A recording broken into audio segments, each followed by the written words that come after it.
नगर निगम गुरुग्राम को लेकर जो बातें हैं आज हम उन्हीं के ऊपर चर्चा करेंगे। और अभी हमारे बीच में डॉक्टर सारिका वर्मा जो कि स्टेट प्रेसिडेंट है डॉक्टर विंग की, आम आदमी पार्टी से वो आ गए हैं और मैं रिक्वेस्ट भी करना चाहूंगी मंच पर आए। बहुत बहुत स्वागत है सारिका जी आपका। Thank you very much. Sarika ji, आपको क्या लगता है कि नगर निगम राजनीति दोनों एक दूसरे से प्रभावित हैं या राजनीति से नगर निगम प्रभावित हो रहे हैं? मैं आपको एक अराजनीतिक बात करना चाहती हूँ। As citizen of the city 14 साल से मैं इस शहर में रह रही हूँ जी। उससे पहले मैं कई साल दिल्ली में रही।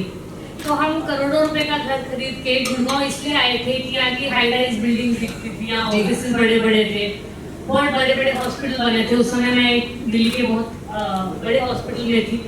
तो मुझे लगा कि ये तो इतनी चमचमाती सिटी है, यहाँ आएंगे तो लाइफ बहुत अच्छी होगी जी। लेकिन 14 वर्षों में मैंने यहाँ की जो स्टेट है डिटीरियरेट होते देखा है। मैं कभी इमेजिन नहीं कर सकती थी कि मैं घर से बाहर निकलूंगी और मेरे को कचरा सामने पड़ा दिखेगा।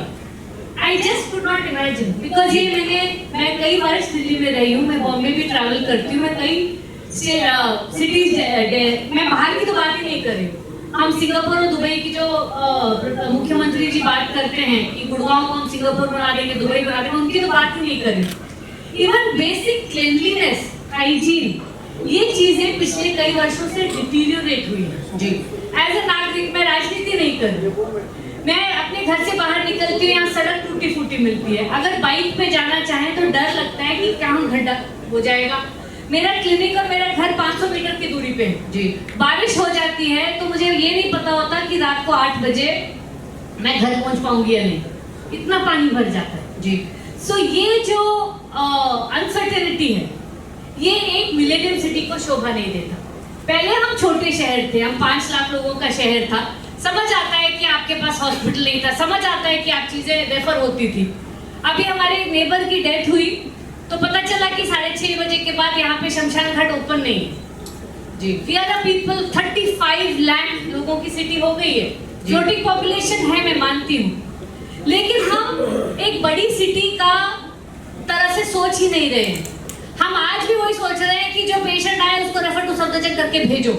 We can't do that anymore, we can't afford to do that anymore. हम एक बहुत बड़ा शहर हो गए हैं। आज वर्ल्ड की मल्टीनेशनल कंपनीज गुड़गांव में रह रही, अपने ऑफिसेज हैं, बहुत बड़े बड़े कॉर्पोरेट्स यहाँ पे हैं। हमें प्रशासन को एक मिलेनियम सिटी का माइंडसेट अपनाना पड़ेगा और ये गवर्नमेंट से आएगा या सिटीजन से आएगा, ये प्रशासन के ऊपर है। लेकिन अगर हम नहीं बदलेंगे जी तो हम we become something to laugh about. एक वीडियो आया था रिसेंटली कि गुड़गांव का मॉडल ये हो गया है कि क्या आपको एक सिटी को नहीं करना चाहिए जी, उसका हम मॉडल बन गए हैं। That means we have become a model of misgovernance. और मैं पिछले 20 वर्षों से, पहले चौटाला सरकार ने गुड़गांव का लैंड अक्वायर की, उसके बाद हुडा सरकार ने 10 साल सेक्टर या डिफरेंट सेक्टर बेचे, पिछले 9 साल से भाजपा सरकार है। मैं सभी को इसका दोषी मानती हूँ। जैसे मुकेश जागर जी कह रहे थे, जितनी वाटर बॉडीज हैं उनको ध्वस्त कर दिया गया है। आज सेक्टर 48 में 4-4 फुट पानी क्यों भरता है? क्योंकि वहां पे लेक थी। लेक को काट के जो पानी जाने की रास्ता था उसमें आपने सेक्टर बना दिया तो घरों में पानी आएगा, जाहिर है जी। जब आप सेक्टर बना रहे थे तब आपने ड्रेन्स क्यों नहीं डाली, रेन वाटर ड्रेन क्यों नहीं डाली? जहां वाटर बॉडी थी वहां लेक बना के उसके चारों तरफ अगर शहर बसाते तो we would have been something to be proud of. But आज गुड़गांव वालों पे हंसते हैं लोग। पिछले साल आपको याद होगा नए नए अंडरपासेस बने थे जी जी। और वो मीम निकला था कि वहां से स्पीड बोट उड़ के आ रही है जी। तो मुझे लगता है गुड़गांव सिटीजंस डिजर्व बेटर और निगम सरकार, ट्रिपल इंजन की सरकार अब जागे, क्योंकि हम लोग we are going to expect better, और जो हमें नहीं प्रोवाइड करेगा हम बदलाव लाएंगे। तो राजनीति मतलब आपका कहना है कि पूरी तरीके से नगर निगम को प्रभावित करती है? 100% करती है, because the power remains in the people. जो इलेक्ट होते हैं उन्हीं के पास डिसीजन मेकिंग बॉडी है। आज मैं किसी के घर गई तो उन्होंने बोला कि मैडम ये ठीक करा दो। मैंने कहा मैं आवाज उठा सकती हूँ जी, मैं ठीक तभी करा सकती हूँ जब मैं पावर में हूँ जी। मेरा काम चाहे आपके माध्यम से, चाहे मीडिया के माध्यम से, चाहे ट्विटर के माध्यम से, चाहे कर्मचारियों से मिलके, मैं इतना ही कर सकती हूँ कि ये कमी है, इसको पूरा करिए। अगर सरकार हमारे पास होगी तो हम अपने निगम सीधे बोलेंगे, भाई जेनी को बोलेंगे इसको फिक्स करिए। तो बिफोर प्रिएम्प्टिवली मैं समझती हूँ कि अगर एक अच्छी गवर्नमेंट है उसमें सिटीजन्स को कंप्लेंट का मौका ही नहीं मिलना चाहिए। रोड अपने आप ठीक होने चाहिए, गार्बेज अच्छा अपने आप से उठना चाहिए, सीवर अपने आप से साफ होना चाहिए, वो सिस्टम तो बने। ओवरऑल डेवलपमेंट हुई है गुरुग्राम की, अगर नगर निगम की बात करें ओवरऑल डेवलपमेंट आप क्या देखते हैं गुरुग्राम की? ओवरऑल डेवलपमेंट क्या होती है? Is development just high rise buildings? कांच की बड़ी बड़ी चमचमाती बिल्डिंग है तो हाँ डेफिनेटली बनी है जी। लेकिन उन बिल्डिंग में जब निकलते हो तो आपको क्या कचरे के ढेर मिलते हैं? क्या आपकी सड़क टूटी पाई जाती है? क्या आपकी जो कई करोड़ की गाड़ी है वो पानी में धंसने का डर होता है जी। तो जो ह्यूमन इंडेक्सेस वो बहुत ज्यादा जरूरी है। हम सिर्फ बिल्डिंग और रोड्स और हाईवेज बना के डेवलपमेंट की बात ना करें। Development has to be inclusive. क्या हमारी एयर क्वालिटी अच्छी रही है? कई वर्षों से हम लोग टॉप मोस्ट पोल्यूटेड शहरों में हैं। हमारा फॉरेस्ट कवर 2.5 स्क्वायर किलोमीटर कम हुआ है पिछले 3 वर्षों में। तो ये गंभीर विषय है। आप अपने बच्चों को आप कई करोड़ के घर में रखते हो, कई लाखों की फीस देते हो, हाई फाई कार में भेजते हो, फिर बाद में ऑक्सीजन सिलेंडर के साथ भेजेंगे। क्या ऐसा शहर हम चाहते हैं? तो development has to be inclusive, development has to be sustainable. और जो शहर इन चीजों को भूल के विकास के नाम पर खाली बिल्डिंगों की पूजा करेगा वो हमारे जैसी स्थिति में हो जाएगा कि आपके यहाँ सांस जो है most of the days 200 AQI 200 के ऊपर होता है। और आपको याद दिला दूं थाईलैंड में जब 180 से ऊपर AQI हुआ उन्होंने सब चीजें शट डाउन कर दी थी। हम यहाँ पे तो 365 डेज बंद रहेंगे। अकॉर्डिंग टू सम स्टडीज सिर्फ 3 दिन we had good air quality, 3 days. तो ये बहुत गंभीर विषय है और लोगों के बारे में है because we should not be talking only about buildings and highways, we have to be talking about the quality of life of the people who live there. क्या वो खुश हैं? क्या एक गरीब आदमी जो 15,000 रुपए 20,000 रुपए कमा रहा है उसको चोट लग जाती है, क्या उसको लोन लेना पड़ता है? या उसके पास हॉस्पिटल फैसिलिटीज है? आपका यहाँ हॉस्पिटल है शर्मनाक हालत में है। 4 साल से उन्होंने जो पुरानी बिल्डिंग थी तोड़ दी, नहीं अब कह रहे बनेगी। अगर मेदांता हॉस्पिटल 700 बेड 1.5 साल में बन सकता है तो हमारा हॉस्पिटल 4 साल में क्यों नहीं बना है? उसकी तो मतलब वो जिस दिन बंद हुआ था उस दिन मुझे कहा, मैंने कहा सर कितने साल में बनेगा? बोले डॉक्टर साहब क्या बात कर रहे हो, 5 से 10 साल लगेंगे। मतलब जब ये लोग प्लान करे हैं तब ये सोच के बैठे हैं कि 10 साल अभी बंद रहेगा और जनता कहाँ जाएगी? आप और मैं इंश्योरेंस कवर अफोर्ड कर सकते हैं, हम लोग को कोई प्रॉब्लम होते चले जाता है। मेरे घर में जो ड्राइवर काम करता है उसको सर्जरी करानी थी, मैंने उसको रेफरेंस लिख के भेजा कि आप सरकारी अस्पताल चलो, बोले नहीं मैडम आप मेरे को लोन ले दो, मैं प्राइवेट में सर्जरी कराऊं। ये हाल है।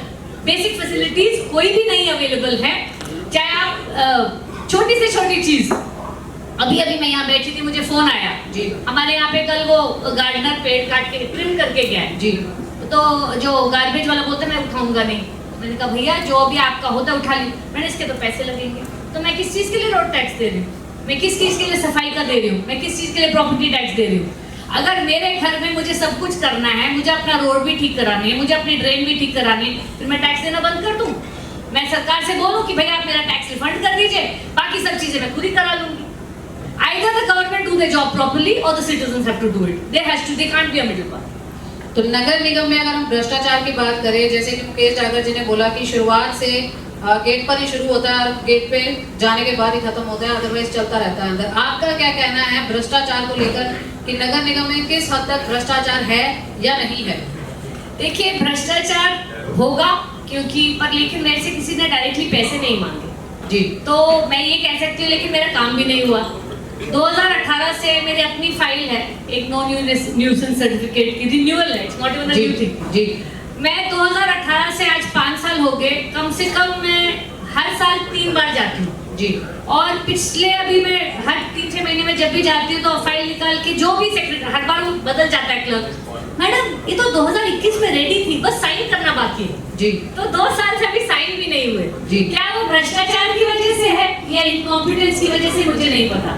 शायद उनको मेरे से पैसे मांगने में शर्म आती है या उनको पता है कि मैं आम आदमी पार्टी से तो इसका भाड़ा फोड़ जाएगा, तो ना वो मुंह खोल के पैसे मांग पा रहे हैं, ना मेरा काम हो पा रहा है जी। तो चाहे वो भ्रष्टाचार कह लो, चाहे वो इनकॉम्पिटेंस कह लो, चाहे वो कह लो कि there is just no accountability. 5 साल अगर एक फाइल को मूव करने में लगते हैं जी, तो मुझे लगता है हमारे निगम के कर्मचारी ऊपर से नीचे तक उनको सोचना चाहिए कि क्या ये डिपार्टमेंट बंद ही ना कर दिया जाए। शहर जो है सेल्फ गवर्नेंस पे चल पड़े, RWS को पावर दे दीजिए, वही अपने टैक्स टैक्स कलेक्ट करे वही कर ले, जैसे गांव में सरपंच होते थे। जी। निगम जो है अपना काम नहीं कर रहा है और इसके लिए मैं सरकार को जिम्मेदार ठहराती हूँ और सरकार के बाद मैं ब्यूरोक्रेसी को जिम्मेदार ठहराती हूँ। ब्यूरोक्रेसी के बाद जो नीचे ऑफिसर्स हैं, जेई को मैं 3-4 दिन से फोन कर रही हूँ कि हमारे यहाँ पे सामने पानी की बहुत प्रॉब्लम है। जी। हमने नॉर्मल प्लम्बर को बुलाया था, उसने बोला कि ये पूरा जो चैनल है वो सीट नहीं हुआ। पहले तो हम कम से कम जो हमारे काउंसलर उनको बोल देते थे, तो उन्होंने पहले भी करवाया नहीं, बोलने के बावजूद नहीं करवाया। अब जेई पकड़ में ही नहीं आ रहे। तो जो एक आम इंसान है, एक आम सिटीजन है, वो दर दर की ठोकरें खा रहा है। जी। और मुझे लगता है कि as a set of governance we have failed our citizens completely. तो इनका हल क्या मानते हैं? कोई हल आपके दिमाग में है कि हाँ ये हल होना चाहिए?